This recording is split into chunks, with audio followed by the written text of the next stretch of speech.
Assalamualaikum warahmatullahi wabarakatuh. Waalaikumsalam. Saudaraku kaum muslimin dan muslimat, saudara sebangsa setanah air dimanapun Anda ada dan berada. Hari ini saya berada di Hotel Mercure, Kota Bengkulu bersama saudara saya, Bapak jurnalis dan Marlis Rahmalita ini Dahniar Ibu Rahmawati. Jadi kami hadir di sini sengaja untuk silaturahmi sambil bincang-bincang kajian pelajaran. Nah, kemudian ke hadapan ikutan kita Nabi Muhammad Rasulullah Sallallahu Alaihi Wasallam, kita bersolawat. Allahumma sholli ala Muhammad wa ala ali Muhammad. Amma ba'du. Jadi kita ya, kaji kita ini adalah kaji hakikat. Nah, pengertian hakikat itu artinya pengajian yang sebenarnya gitu. Nah, misalnya begini, oh kamu harus sholat, kamu harus sembahyang, itu kan benar enggak? Nah, di kajian hakikat kamu itu ditanya, kamu itu siapa? Yang sholat siapa? Yang sembahyang siapa? Nah, kalau ndak ngerti, ya kamu, ya saya, ya Anda itu yang mana? Kamu itu yang mana? Batas itu biasanya kawan-kawan lah pusing gitu nih. Ribet bener, ribet banget sih pelajaran kalian itu begini. Nah, jadi cerita kajian hakikat itu adalah mengkaji tentang diri. Jadi awal itu Pak, awaludin ma'rifatullah. Pertama kali memasuki agama ini, kita kenal Allah dulu. Nah, tapi tidak mungkin. Karena Allah itu tidak berbentuk, tidak berupa, tidak bersuara, tidak berkata, tidak sama dengan segala sesuatu. Tidak mungkin. Makanya oleh Sayyidina Ali kajian itu diturunkan. Man arafa nafsahu faqad arafa rabbah. Siapa kenal dirinya pasti kenal siapa Tuhannya. Nah, jadi kajian kita ini adalah kajian diri. Ingat enggak surat yang pertama turun kepada Nabi Muhammad surat apa? Ingat? Nama suratnya. Surat apa? Ini Al-Alaq. apa? Al-Alaq. Al-Alaq, benar. Iqra. Ayat pertama? Iqra bismi rabbikal ladzi khalaq. Iqra bismi rabbikal ladzi khalaq. Jadi lah 58 maksud 59 nomor apa kan? Selama ini kita dengar kaji di mana-mana. Kalau lah nuzul Quran, orang lama baca itu tuh. Ustadz di mimbar kan itu tuh. Wah, kita nuzul Quran, memperingati turunnya Quran. Mulailah turun ayat Iqra bismi rabbikal ladzi khalaq. Khalaqal insana min 'alaq, seterusnya sampai ayat 5 tadi kan. Tapi mereka tidak pernah berpikir kata Iqra bismi rabbikal ladzi khalaq. Kenapa tidak pernah berpikir? Karena biasa tidak berpikir. Nah, untuk orang hakikat, dia pikirkan. Itulah bedanya orang hakikat dengan orang syariat. Kalau orang hakikat itu memang menggunakan akal fikirnya untuk memahami apa yang dia dengar, apa yang dia lihat, apa yang dia rasakan. Digunakan akal fikirnya. Nah, seketika Nabi Muhammad mengatakan Iqra bismi rabbikal ladzi khalaq khalaqal insana min 'alaq sampai ayat 5, sahabat kan senyum-senyum, Mbak. Nah, yang satu senyum ke sini, yang satu senyum ke sini. Nah, kata Nabi, udahlah, ambo tahu tuh, kalian senyum-senyum tuh. Kalian pasti ngelak kan ambo, gitu. Nah, mentertawakan saya, gitu. Nah, oh tidak ya Rasulullah, tidak. Tuh. Kami tidak pernah mentertawakan Anda. Nah, sebenarnya sahabat tuh kebingungan. Ini guru besar ini kan tidak bisa membaca. Tiba-tiba suruh kita baca. Iya, kalau kita benar, kalau kita salah, macam mana dia ngajari? Itu satu. Yang kedua, mana barangnya nak dibaca tu mana? Tak ada. Tapi nggak punya suruh baca. Kan begitu logika sahabat waktu itu. Jadi kata Rasulullah, bukan begitu sahabatku. Iqra itu artinya adalah dengarlah, lihatlah, rasakanlah sesuatu itu untuk suatu kepahaman. Itu Iqra. Nah, termasuk kalian membaca tulisan itu termasuk daripada itu. Tapi pengertian Iqra yang aku maksudkan adalah dengarlah, lihatlah, rasakanlah sesuatu itu untuk suatu kepahaman. Itu Iqra. Nah, misalnya begini. Kita lagi rondo malam, Pak. Kalau Jakarta mungkin ada rondo malamnya. Kalau di desa-desa ini masih. Waktu kita rondo malam tuh kan ada jam-jam tertentu kan kita keliling tuh. Tiba-tiba kita mendengarkan sesuatu. Nah, kita pasang pendengaran gitu. Ada orang tuh. Nah, sewaktu kita memfokus pendengaran kepada objek tadi, itu mendengar dengan pendengaran. Membaca dengan pendengaran. Tuh. Yang kedua, mungkin ada kawan kita minjam motor atau minjam mobil. Nah, kita tahu mobil kita warna hitam. Janji sejam, 3 jam tidak balik-balik. Nah, dari kejauhan tiba-tiba ada mobil mirip dengan mobil kita. Kita lihat. Nah, itu membaca dengan penglihatan. Atau, nah ini lagi bincang-bincang gitu nih. Tahu-tahu lampunya padam. Nah, kalau orang dulu kan kalau padam kan korek api dicari. Iya. Lilin. Nah, cari. Nah, waktu kita meraba-raba, ini korek, ini HP, ini bukan, ini. Itu membaca dengan rasa. Nah, itulah yang disebut dengan Iqra, membaca. Dengarlah, lihatlah, rasakanlah sesuatu itu untuk suatu kepahaman. Itu Iqra. Nah, tapi kalian tidak bisa Iqra, kata Nabi.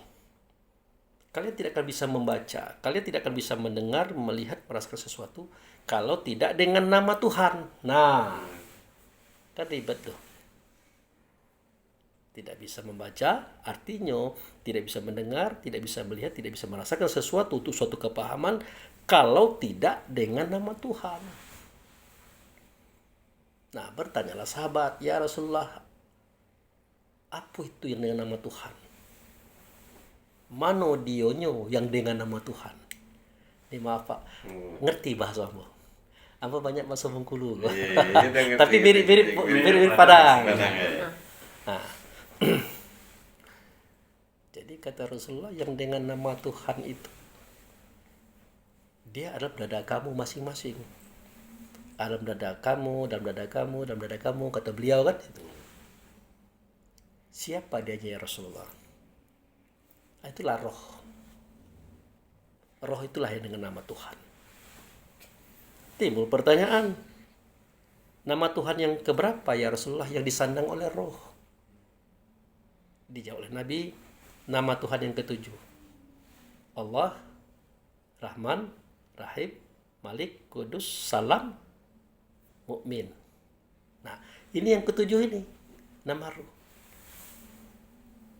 Oh, mukmin. Mukmin itu artinya orang yang percaya kepada siapa ya Rasulullah? Ya percaya kepada Tuhan. Ruh itu dia percaya kepada Tuhan, makanya dia diberi nama Al-Mu'min. Bagaimana sejarahnya Rasulullah? Nah, itulah yang tertuang pada surat Al-A'raf 172. Kok ceritanya persis seperti video yang pernah ditonton. Wa iz akaza rabbuka min bani adam min zuhurihim zuriyatahum asyhadahum ala anfusahum alastu bi rabbikum qalu bala syahidna. Ingat seketika aku mengeluarkan semua roh anak Adam. Aku angkat satu persatu atas mereka itu sumpah perjanjian. Aku tanyakan kepada mereka, alastu bi rabbikum, adakah tidak aku ini dengan Tuhan kamu? Nah, waktu itu roh melihat kepada beliau yang ngomong itu. Mendengar suara beliau yang ngomong itu. Berhadapan langsung dengan beliau yang ngomong itu. yang ngomong alastu birabbikum, adakah tidak aku ini dengan Tuhan kamu?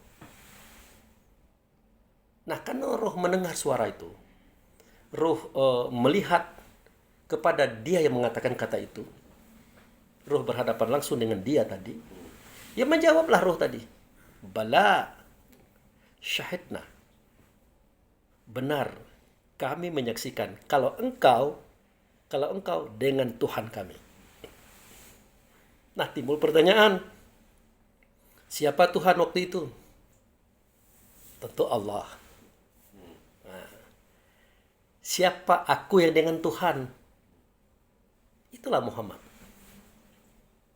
Muhammad itulah yang berhadapan langsung dengan para ruh yang berkata, adakah tidak aku ini dengan Tuhan kamu? Itu Muhammad yang ngomong itu. Disaksikan oleh roh-roh tadi. Langsunglah roh tadi mengatakan, bala syahidna, benar engkau dengan Tuhan kami. Kami menyaksikannya. Sudah itu maka semua roh itu sujud. Sujud. Sambil mengucap, asyhadu an la ilaha illallah wa asyhadu anna Muhammadar Rasulullah. Aku bersaksi, tidak ada zat, tidak ada sifat, tidak ada nama, tidak ada perbuatan, kecuali Allah lah dianya. Tetapi yang aku lihat, yang aku dengar, yang aku hadapi pada saat ini, bukan Allah.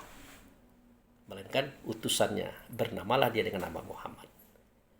Nah, waktu mereka sujud, tempat sujud itu yang disebut dengan masjid, Pak. Waktu mereka sujud, tempat sujud itu yang dikatakan masjid. Nah, itu. Nah, disitulah lahir syahadat yang pertama kali. Aku bersaksi tidak ada zat, tidak ada sifat, tidak ada nama, tidak ada perbuatan, kecuali Allah lah dianya. Tetapi pada waktu itu, aku tidak melihat Allah. Yang aku lihat utusannya. Namanya Muhammad. Timbul pertanyaan, kenapa Allah tidak dilihat? Ya Allah kan zat. Nah, Allah kan namo daripada zat. Ya kalau sudah namo kan tidak ada bentuknya. Jurnalis itu jurnalis namonya itu nih. Oh, ini sampai kiamat tidak akan bakal bertemu dengan jurnalis. Kalau ini pengen berurusan dengan jurnalis, ya ini harus cari yang dengan nama jurnalis. Nah, itu beliau. Berurusan gitu. Tapi kalau beliau yang dengan nama tidak ketemu.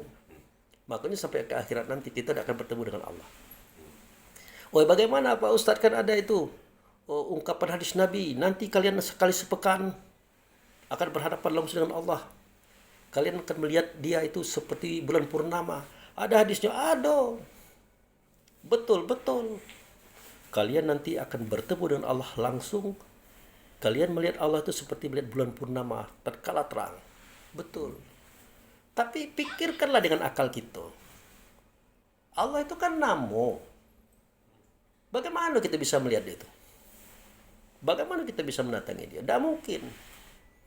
Jurnalis misalnya, Ita itu kan namo. Tidak bisa. Sebenarnya yang dimaksud Allah di situ adalah wujud serta Allah tadi. Wujud dengan namo tadi. Dia adalah Muhammad. Hanya Muhammad saja. Itu kita tengok. Nah, untuk menjelaskan, nanti kamu akan bertemu dengan Allah yang nyata Muhammad. Untuk kita boleh. Untuk orang umum tidak bisa. Mereka tidak menerima itu. Nah, jadi begitu bahasanya. Nah, jadi ketika mereka sujud, asyhadu an la ilaha illallah wa asyhadu anna Muhammadar Rasulullah. Aku bersaksi tidak ada zat, tidak ada sifat, tidak ada nama, tidak ada perbuatan kecuali Allah lah dianya. Tetapi tidak Allah yang kulihat, melainkan utusannya bernama dia dengan nama Muhammad. Pada situ paham? Tak? Paham. Nah, kita tidak boleh menerima begitu saja. Cerita Pak Abu tadi. Iya, dak Pak Abu. Oke lah, aku terimalah cerita itu. Komplit. Nah, kini aku bertanya, waktu itu ruh bentuknya seperti apa? Kan gitu Pak. Nah, bentuknya seperti apa? Nah, waktu itu ruh adalah bentuknya seperti nur, cahaya. Dia cahaya. Dia adalah Nur Muhammad, Muhammad adalah nurnya Allah. Nah, itu. Lah kalau cahaya, macam mana ngomongnya? Bagaimana cahaya berbicara? Kok bisa ditulis di kertas? Alastu birabbikum qalu bala syahidna. Bagaimana dia berkata-kata? Kalau ada cahaya, kan belum ada tubuh badan jasad. Bagaimana dia bersujud? Atau Muhammad maha cahaya. Untuk menjelaskan kita aja sebagai ruh, cahaya, susah. Bagaimana Muhammad berkata, alastu bi rabbikum? Sedangkan tubuh badan jasad kan ada waktu itu. Nah, inilah metode Allah dan Rasul menyampaikan kajian agama kepada semua kaum biar mereka mudah paham, biar gampang ditangkap. Digunakanlah cerita ini dalam bentuk bahasa manusia hari ini. Muhammad berkata gitu, seakan-akan dia punya badan, punya mulut, punya lidah. Kita juga berkata seakan-akan punya mulut, punya lidah. Kita sujud seakan-akan sudah punya badan, padahal badan waktu itu belum ada. Tapi kenapa Allah dan Rasul menggunakan bahasa ini? Biar kita mudah paham. Karena untuk menjelaskan rasa itu tidak bisa. Tadi aku udah makan anggur itu 2 buah kalau salah. Ditanya oleh Pak jurnalis, rasanya Pak? Ya paling enggak enak. Perinciannya Pak, enggak bisa mau perincikan. Apakah Ambo tidak merasakan? Ambo merasakan, tapi tidak bisa memperincikan. Sudah itu, Uni makan gula misalnya kan, manis. Apa rasa gula nih? Manis, enak. Coba Uni jelaskan secara terperinci, apa itu manis? Enggak bisa. Nah, untuk bisa diceritakan, Allah dan Rasul membuatkan sebuah metode biar kita paham. Jadi isi Quran itu Pak, tidak satu pun melainkan bahasa itulah bahasa orang di dunia hari ini. Padahal Allah dan Rasul itu berbicara itu bukan di dunia, di luar sana. Termasuklah ini. Kata sahabat, ya Rasulullah, surga itu bagaimana bentuknya? Wah, surga itu indah, luas. Ada rumah, atapnya perak, dinding emas. Dalamnya ada perabot dari emas. Kan emas kan mahal. Dari zaman dulu mahal, Pak. Bukan kini, Pak. Itu lantainya mutiara merah yakut. Di bawahnya ada 4 sungai. Nah, ini menarik nih. Sungai air tawar, air susu, madu. Ada sebuah sungai yang lucu. Sungai arak. Kenapa ada arak di situ? Untuk merangsang preman-preman ini untuk berbuat baik. Karena di situ tuh minum tua.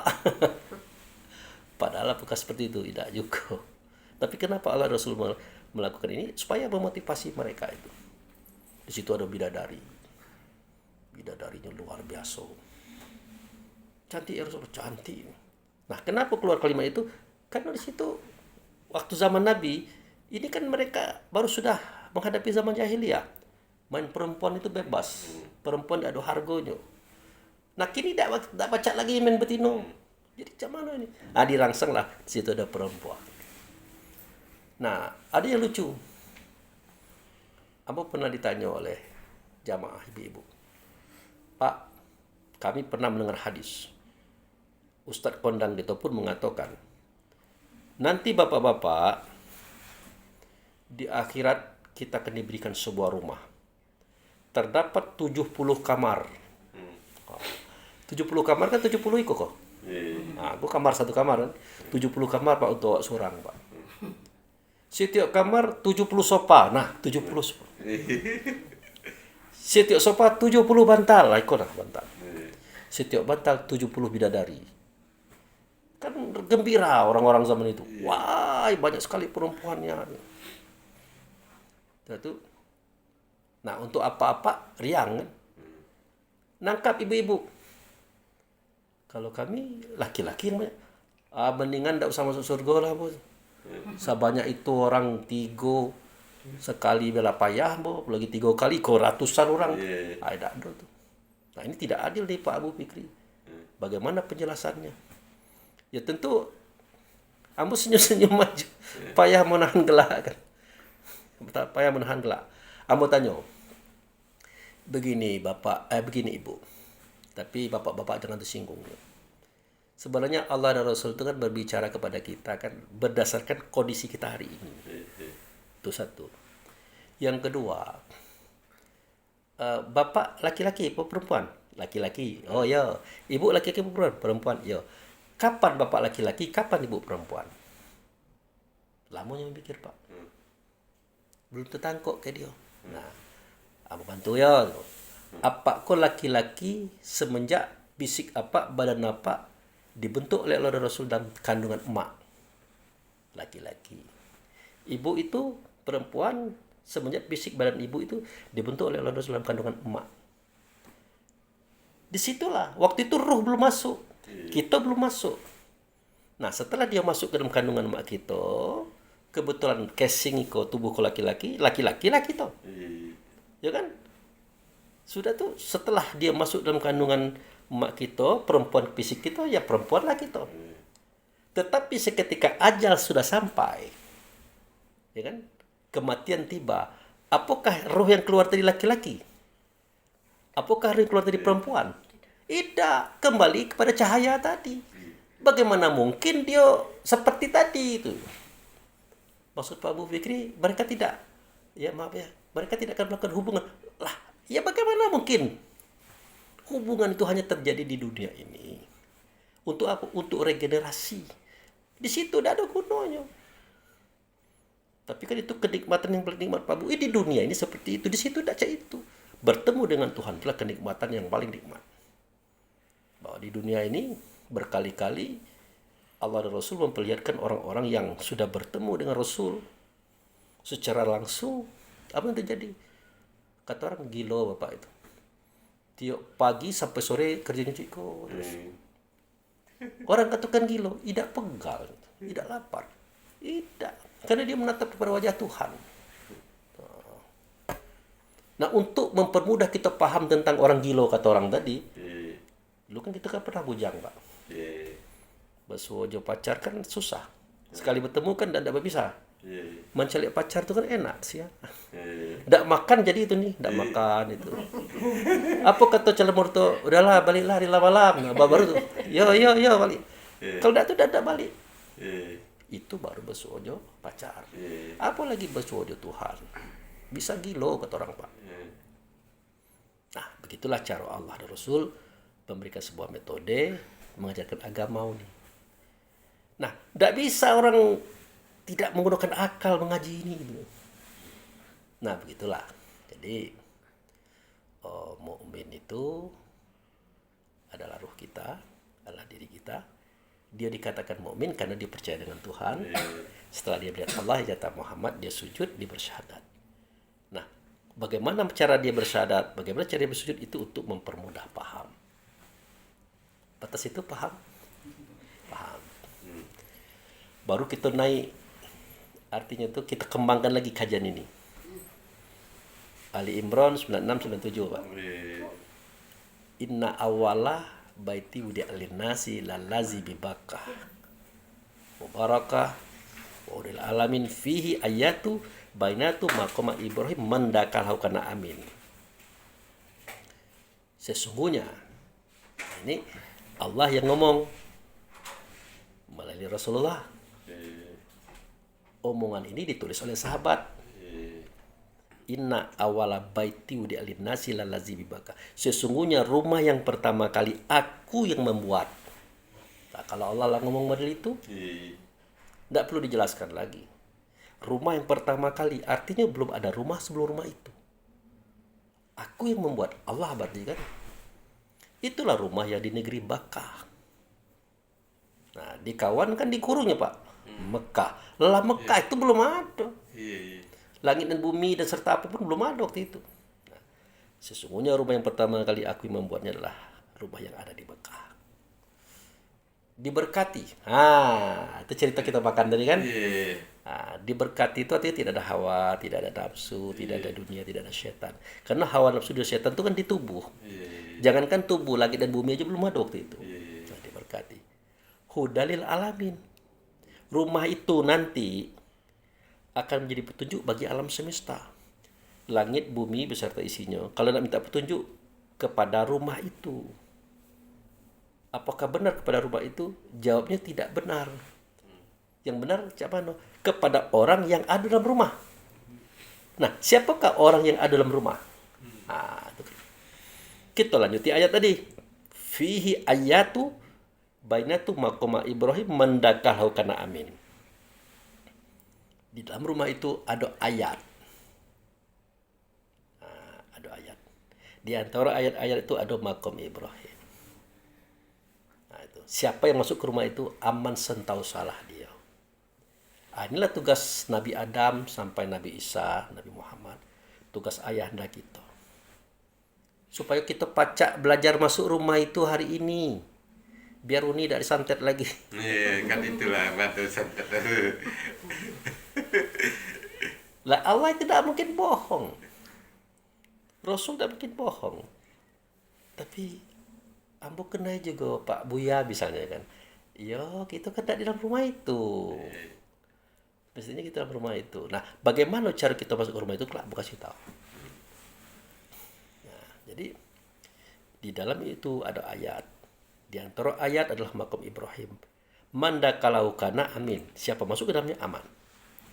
Timbul pertanyaan. Oke Pak Bu. Rumah itu Allah yang menjadikan. Itu rumah pertama di negeri Bakah. Oke. Pertanyaannya, di dalam rumah itu ada ayat. Ya. Ayat apa ini? Nabi Muhammad sudah berkata ayat. Lah kalau akal tidak berpikir tentang kata-kata beliau ini, bingung Pak. Ayat apa?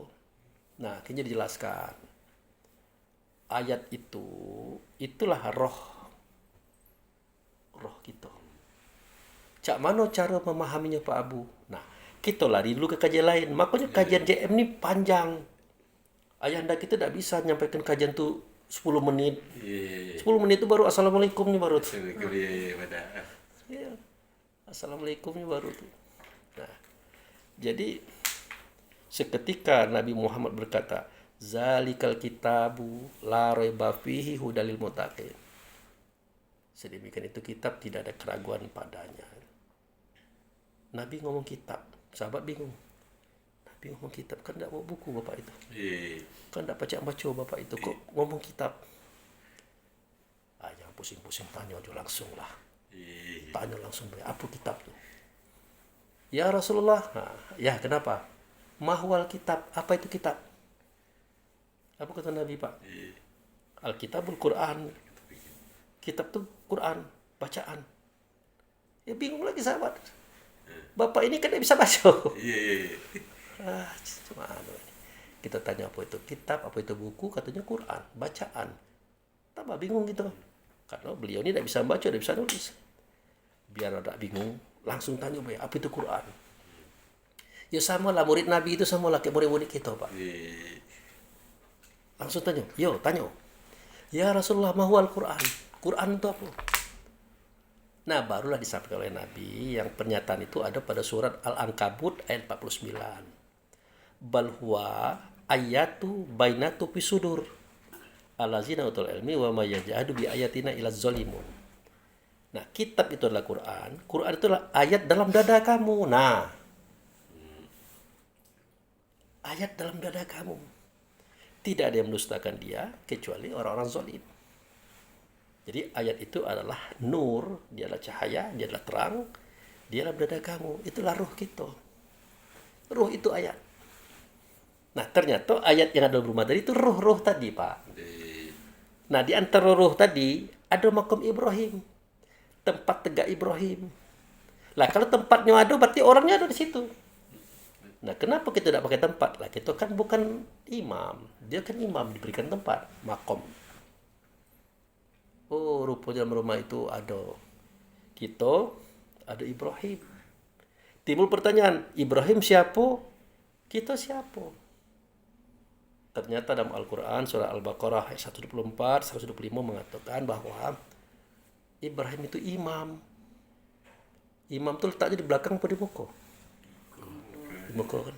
Nah, pada surah Al-Baqarah ayat 124, wa izibatala Ibrahim rabbuhu bikalimati fa'atamahunna qala inni ja'iluka linnasi imama.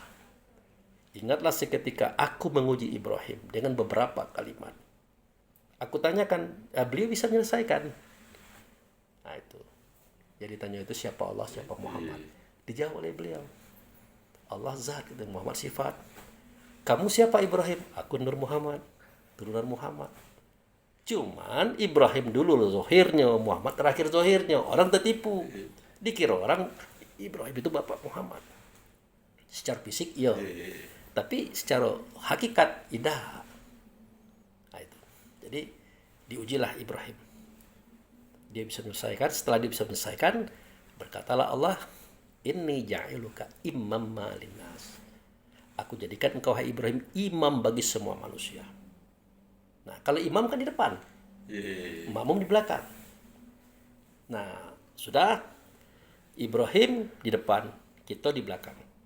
Pertanyaan berikutnya, kita di belakang, Ibrahim di depan. Yang diadui oleh Ibrahim, yang diadui oleh kita di depan itu siapa?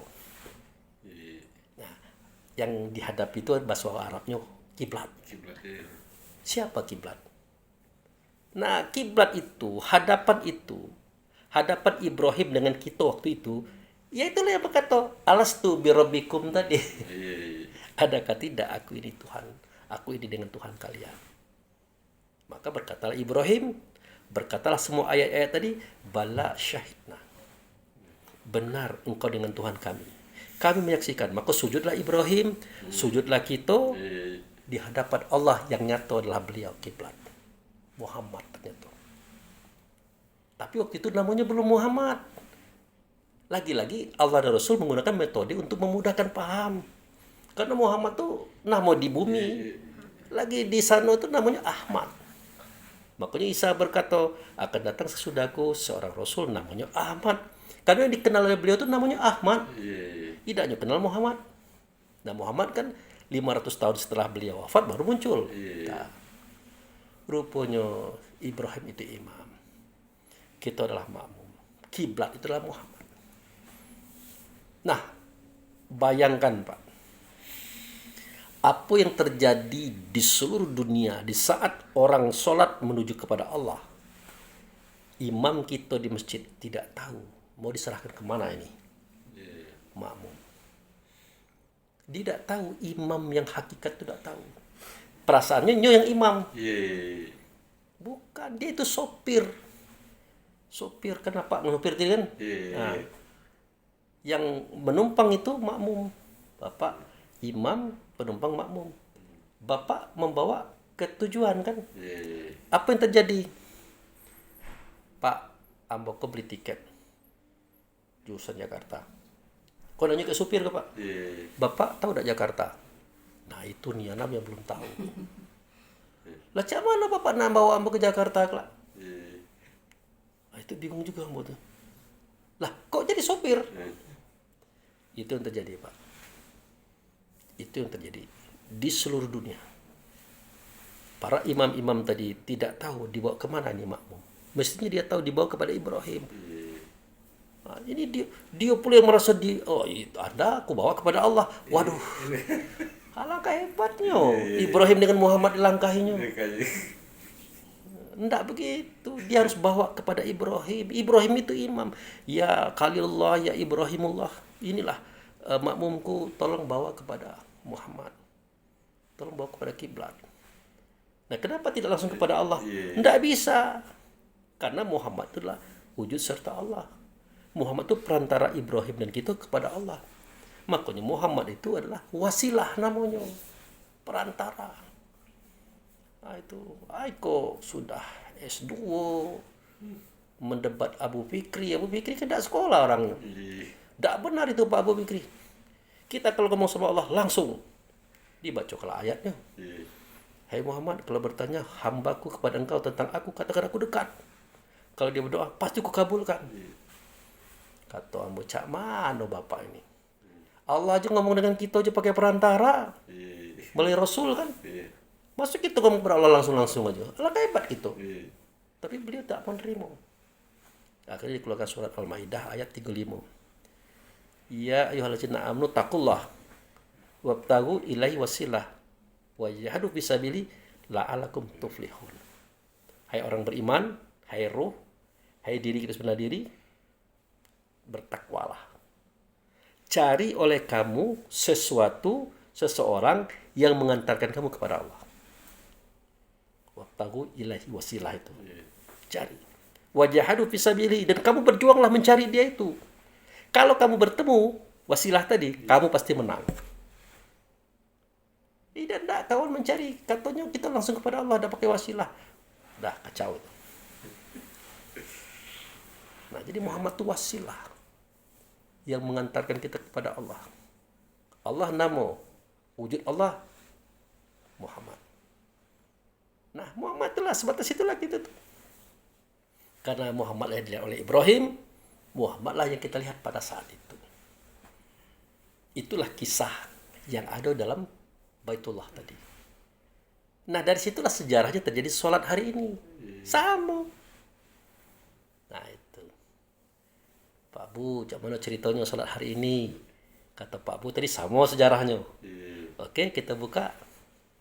Nah, kita buka.